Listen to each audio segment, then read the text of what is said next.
Καλώς ήρθατε στην εκπομπή 24 ώρες Ευρώπη, άλλη μια φορά από εδώ, από το Ευρωπαϊκό Κοινοβούλιο στο Στρασβούργο.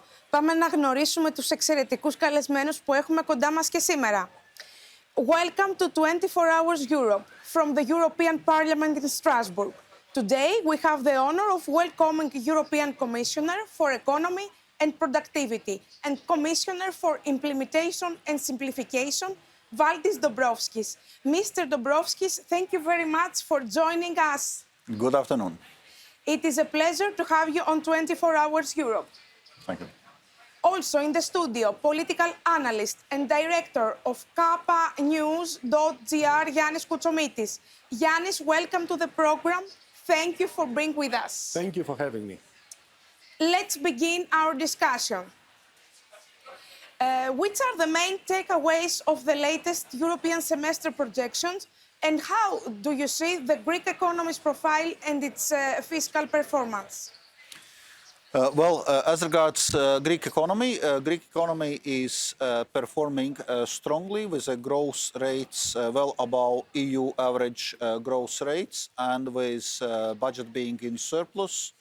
So our assessment in European semester is that Greece is obviously in line with the EU fiscal requirements, and worth noting that also the debt to GDP ratio is going down rapidly, and according to our forecast, next year Greece will not be the country with the highest debt to GDP ratio in the EU anymore, because Italy will have a higher debt to GDP ratio than Greece.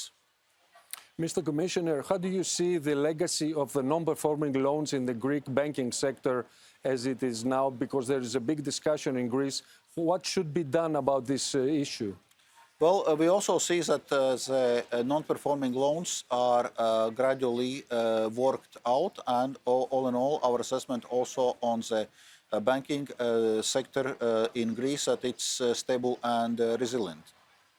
Mr. Commissioner, the Resilience and Recovery Fund, it's coming to its conclusion. How do you see its results, its implementation, and how do you see the future of the European integration of new funds, maybe? Well, I would say as regards the implementation of recovery and resilience facility in general, it's broadly on track, and I would say Greece is among countries showing a strong record of implementation. But it's worth noting that the end game is in front of us. So we have till end of August to meet all milestones and targets in the plan. So it's less than 2 months, and that will require very intensive work from the authorities in the member states, and also preparation of all the payment requests, which have to be submitted by end September. So now we have a period of very intensive work ahead of us to successfully complete the recovery and resilience facility. Do you see the RRF as a success in general? And how do you see Greece's performance in this program? Well, as I said, we see Greece's performance as overall good. But as I was saying, the end game is still in front of us, and there's still a lot of work to do. So I think we need now to focus on this final stretch. And overall, we are, in a sense, learning lessons from the functioning of Recovery and Resilience Facility when we are now also integrating them in our proposal for a next multi-annual financial framework as of 2028. So we continue with this approach of a performance-based instrument, meaning that member states need to meet milestones and targets to receive the funding, this link between reforms and investments.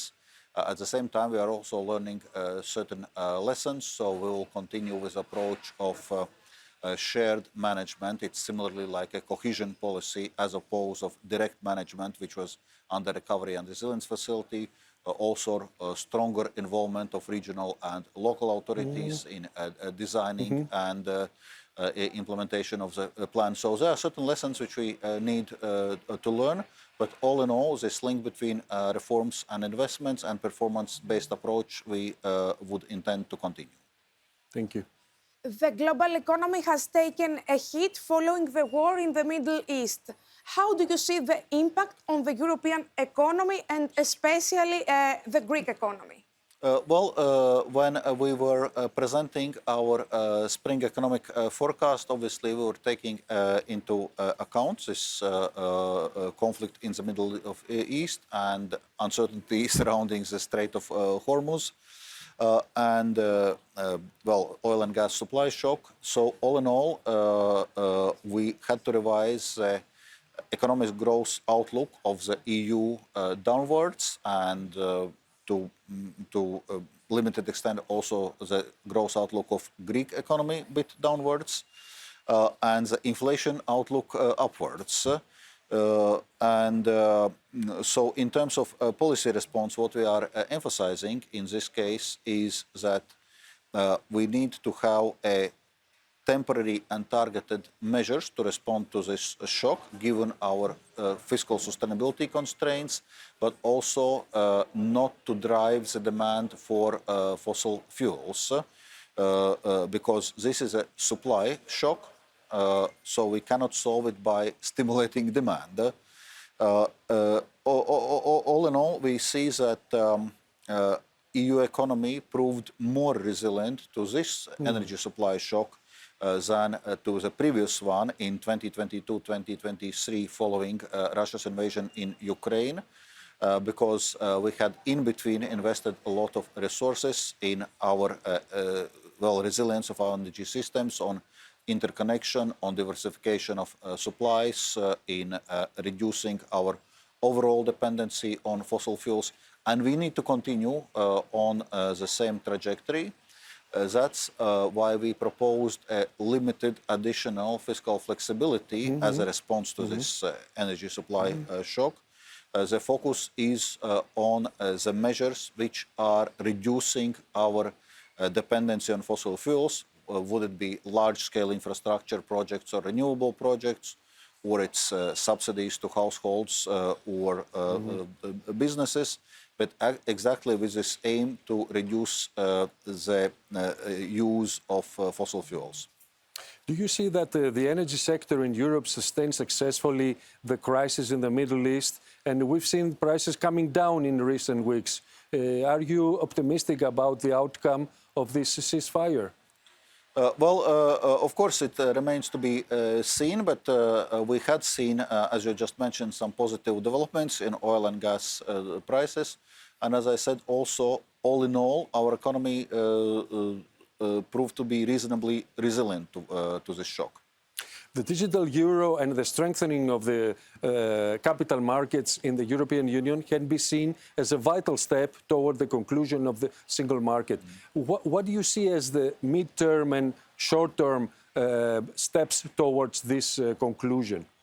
Yes, well, as regards digital euro, we are making progress. So now, last month, also European Parliament determined its position, so we can start so-called trialogues process, so negotiations between EU member states and European Parliament, and we hope to finalize the legislative process by the end of the year. And if it is so, it remains feasible that the digital euro could be launched as of 2029, as European Central Bank has envisaged it. And this digital euro project, of course, it's important to bring the central bank money into 21st century, but also for a strategic autonomy of the EU, because currently we are to a large extent dependent from non-European payment service or for payment system providers, like international card schemes and so. Talking about this broader question on a savings and investment union, there is a broad acknowledgement in the EU that we need to make progress on this, that it's important for financing of our economy, for diversifying the sources of financing, because we have more than 10 trillion euros of retail savings in the EU, but they are mostly idling on bank accounts, generating very little return. So what we want to ensure, on one hand, a better return for savers, on the other hand, funding for European companies. So that's the main purpose of this Savings and Investment Union, and we have recently also came with a number of initiatives from European Commission side how to move this project forward. Thank you. The European Union has been a vital supporter of Ukraine in its struggle to survive in the war against the Russian invasion. Is the Ukrainian government making good use of European taxpayers' money?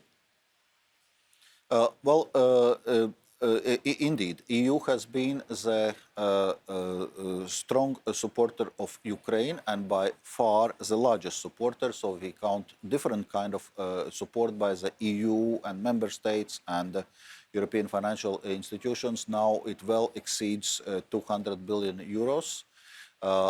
For these 2 years, this year and next, we have a 90 billion euros Ukraine support loan, which is aimed to cover some 2/3 of the Ukraine's overall financing need, and we expect other international partners to cover the remaining 1/3. Recently, we disbursed the first 2.3 billion euros under this loan. Well, as regards the use of this money, there are several windows where this money is going. So we have military support, where we had set now the principle of what we call European preference for supplying necessary weapon systems to Ukraine. And this European preference includes Ukraine itself, but also we foresee flexibility where we cannot provide necessary military systems to Ukraine, that they can be purchased also outside Europe. There is a general macrofinancial assistance, which is just to provide budgetary support for Ukraine, and it's linked on certain reform conditionality. And there is a Ukraine facility, which is there with a focus more on recovery and reconstruction, and also on reforms linked with Ukraine's path towards EU accession. And all in all, obviously, we are having strong systems in place to protect the financial interests of the European Union. Mr. Commissioner, there has been huge talk in Greece recently about the system of allocation of agricultural subsidies in Greece, and the European authorities have been investigating misconduct. How do you see the new system that the Greek government has implemented towards a more thorough and good use of the European funds in the agricultural sector? Indeed. So basically, the Greek authorities have now revamped this system and also, so to say, went throughout audit of this system themselves. And now we are finalizing this work also from European Union side. Earlier it was actually last month, there was a European Commission mission doing the audit of this whole system of disbursing the funding under common agricultural policy, and they will be presenting their findings on this overall audit and control system by end of July. So I think we'll be able to bring this system back on track. Valdis Dombrovskis, European Commissioner for Economy and Productivity and Commissioner for Implementation and Simplification, traveled to Athens, Greece, where he had a meeting with Kyriakos Mitsotakis, Greek Prime Minister. Let's watch the video.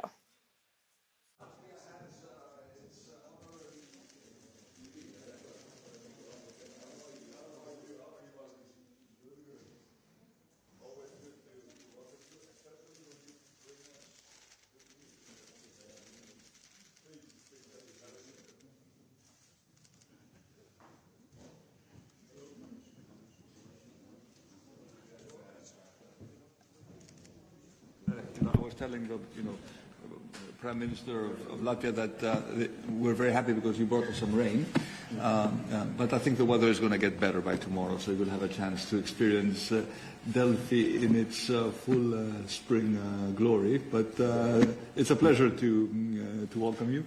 and I'm happy that we'll have hopefully announcements regarding the 7th RRF grant. I think this is testimony to the great work we've done with your support in making the Next Generation EU a great success for the Greek economy. And I think once the program will be completed, and it will be completed on time, as far as all the commitments that we have assumed are concerned, and once we look at the overall impact that it has, I think it will be registered as a great European success. And of course, we're also quite happy about the overall performance of the economy. We keep surprising ourselves pleasantly in terms of the primary surpluses. This gives us also some fiscal space for targeted and temporary measures. We announced a package yesterday that is very much in that logic. And we do hope that the crisis in the Middle East will be diffused relatively soon, and we won't need to have other discussions regarding more measures or a different European approach. But overall, Greece remains fully committed to its economic program. I think this needs to be pointed out that it's the first time in the country's post-dictatorship history that we have a consistent reduction in our debt overloads. It has never happened before. I think it's a legacy, not just for this, but for the next generation. And we're doing it while producing obviously primary surpluses, healthy growth rates, creating jobs, and outperforming most of Europe. So I think this is a testimony to the success of the economic policy, and I want to assure you that there will be no deviations from this policy of fiscal discipline, because it's exactly this policy that lays the foundation upon which our entire economic approach is based. So again, good to have you in Athens, and welcome. Yes, Honourable Prime Minister, dear Kyriakos, Mr. Minister, colleagues. Well, it's a pleasure to be back, and thank you for sharing this outlook, because indeed today Greece stands among the best performing European economies, and it's helped also to a large degree with the EU funds, which stays there to support crucial investments and reforms to make them happen. So I'm pleased today to confirm the 7th payment under the Recovery and Resilience Facility of 1.18 billion euros. As I understand, we'll have a dedicated ceremony to this. This reflects a positive progress of Greece with its ambitious recovery and resilience plan, and with almost 36 billion euros, it's the largest plan in the EU in terms of the percentage of GDP. And the clock is ticking, so all remaining milestones and targets must be implemented by end of August 2026. Last payment requests have to be submitted by end of September. So now we really need to focus on delivery and so to say fully using the opportunities which Recovery and Resilience Facility provides. All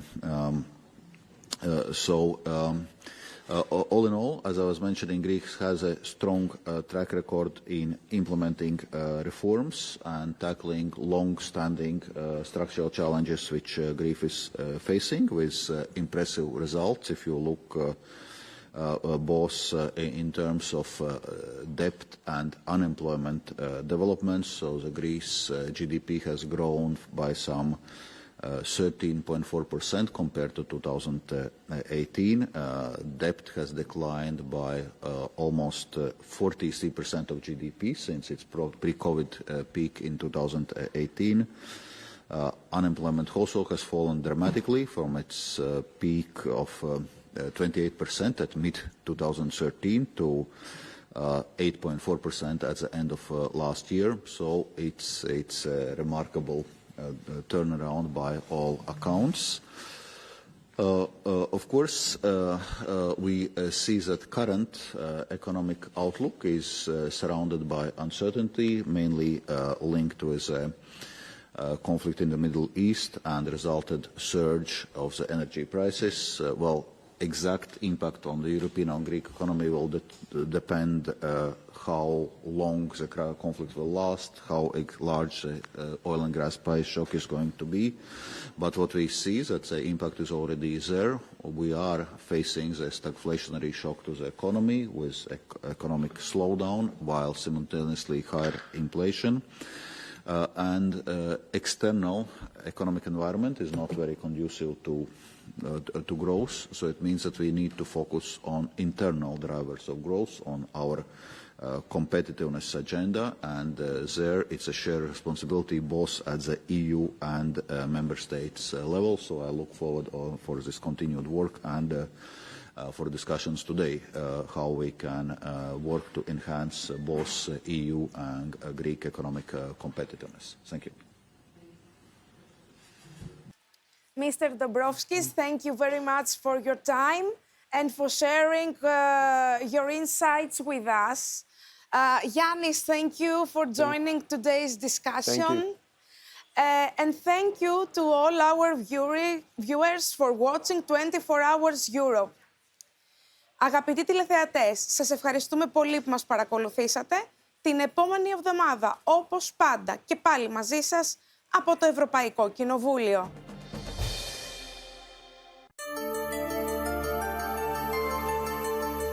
Η τριχοφυΐα δεν είναι δεδομένη. Είναι θέμα επιλογής. Μόνιμη ανώδυνη αποτρίχωση. Vivify.